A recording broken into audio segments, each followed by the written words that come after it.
Hello বন্ধুরা, আজকের recipe মাছের লেজার কারি মশলা।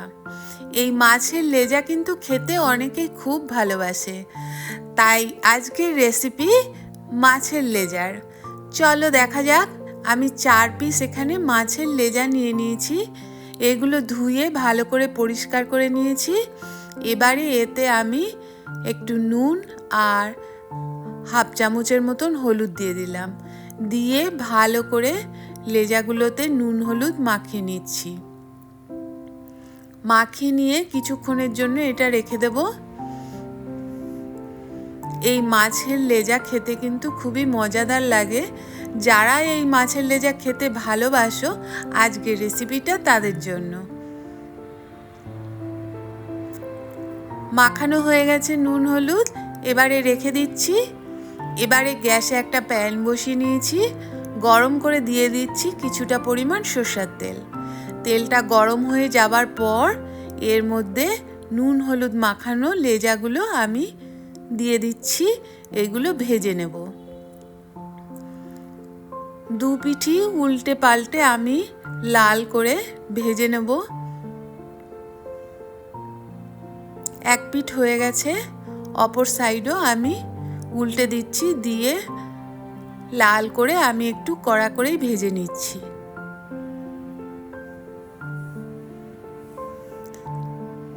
ভাজা হয়ে গেছে, এবারে লেজাগুলো তুলে নিচ্ছি। এই তেলের মধ্যেই কিন্তু আমি বাকি রান্নাটা করব।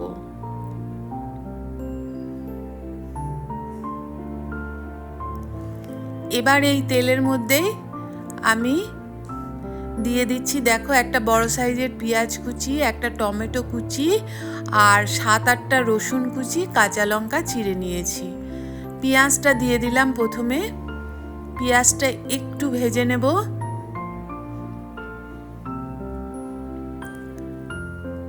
2 থেকে 3 মিনিটের মতন পেঁয়াজটা ভেজে নিচ্ছি। গ্যাসের আঁচটা কিন্তু বাড়ানোই আছে।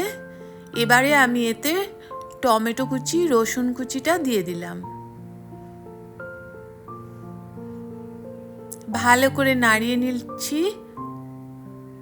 কাঁচা লঙ্কাটাও দিয়ে দিয়েছি এর মধ্যে। এবারে দিয়ে দিচ্ছি আদা বাটা। 1 চামচ আদা বাটা দিয়ে দিলাম।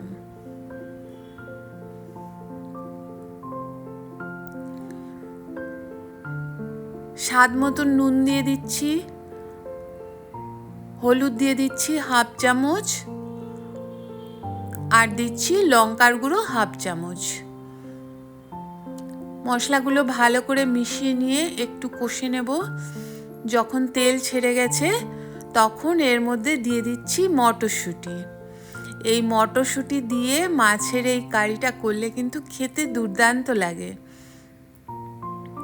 এটা মাছের লেজা ছাড়াও এমনি মাছেও করা যায়। এবারে দিয়ে দিলাম 1 চামচ সর্ষে বাটা। আমি এখানে কালো সর্ষা 1 চামচ বেটে নিয়েছি। সর্ষে বাটাটা দিয়ে দিলাম।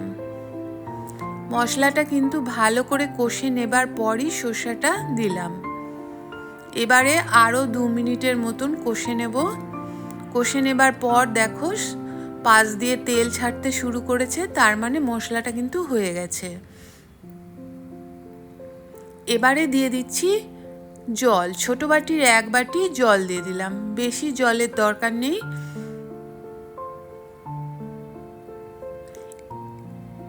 এবারে এটা যখন ফুটে যাবে তখন আমি মাছগুলো দিয়ে দেবো এতে।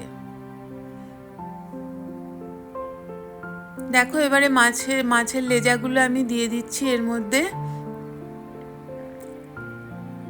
দিয়ে আমি ফুটিয়ে নেব। 5 মিনিটের মতন এটাকে ফুটিয়ে নেব। ভালো করে ফুটে গেছে। 5 মিনিট পর যখন ভালো করে ফুটে গেছে তখন আমি কুচানো ধনেপাতা দিয়ে দিচ্ছি এর মধ্যে কিছুটা। ধনেপাতা দিলে টেস্টটা কিন্তু অসাধারণ হয়। এভাবে যদি মাছের ঝালটা তোমরা করো, দেখবে ভীষণই ভালো লাগবে। হয়ে গেছে। এবারে আমি গ্যাস বন্ধ করে নামিয়ে নিচ্ছি। একদম রেডি মাছের লেজার কারি মশলা। ভিডিওটা ভালো লাগলে তোমরা একটা লাইক করো আর কমেন্ট করে জানিও কেমন হয়েছে। যারা যারা মাছের লেজা খেতে ভালোবাসো একটা কমেন্ট করে জানিও। দেখো একদম রেডি।